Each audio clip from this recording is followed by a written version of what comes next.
Hello, good morning বলবো না, এখন গুড নুন হয়ে গেছে, 1:40 বাজে। এখন আমি তোমাদের সাথে ভিডিও শেয়ার করছি। হচ্ছে আজকে আমি এখন 1:40-এর সময় ব্রেকফাস্ট নিয়ে বসেছি।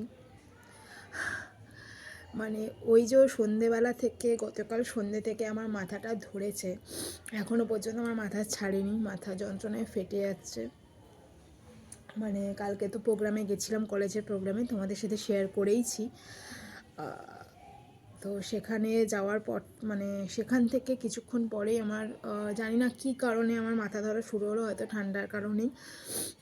খোলা আকাশ ছিল, কোনো তিরপল টিরপল ছিল না, সেই জন্যই হয়তো ওষটা লেগে আমার ঠান্ডাটা লেগে গেছে, যার জন্য এখনও পর্যন্ত স্টিল আমার মাথা ধরে আছে। চা খাওয়ার পরেও মাথা ছাড়েনি। যেখানে আমি রোজ সকালবেলা 7টা সাড়ে 7টায় ঘুম থেকে উঠি, সেখানে আজকে আমি বেলা 11টায় ঘুম থেকে উঠেছি। ওঠার পর থেকে টুকটুক করে যেটুকু পারছি ঘরের কাজ বাজ সারছি। জানো তো বেলা করে উঠলে কোনো কাজই হয় না সেরকমভাবে, তাও টুকটুক করে ঘর পরিষ্কার না করলে আমার হবে না, তাও আমি করবো। এখন এক বাটি ম্যাগি নিয়ে বসেছি, 1:15 বাজতে যায়। তো চলো এটা খাই। জানি না কী কারণে আজকে শরীরটা খারাপ লাগছে, কোনো কিছুই ভালো লাগছে না।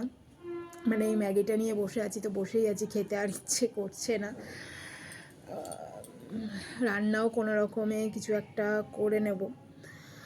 তো সব কিছুই তোমাদের সাথে শেয়ার করব যদি ভালো লাগে। জানি না সব শেয়ার করতে পারবো কি না, শরীরের কন্ডিশন যদি ঠিক থাকে। অতিরিক্তই উইক লাগছে, জানি না কেন এতটা উইক লাগার কারণ কি। তো চলো পরে আবার তোমাদের সাথে কথা হবে। এইটুকুই তোমাদেরকে আপডেট দিলাম যে এখন আমার এই অবস্থা, পরে আবার কথা হচ্ছে।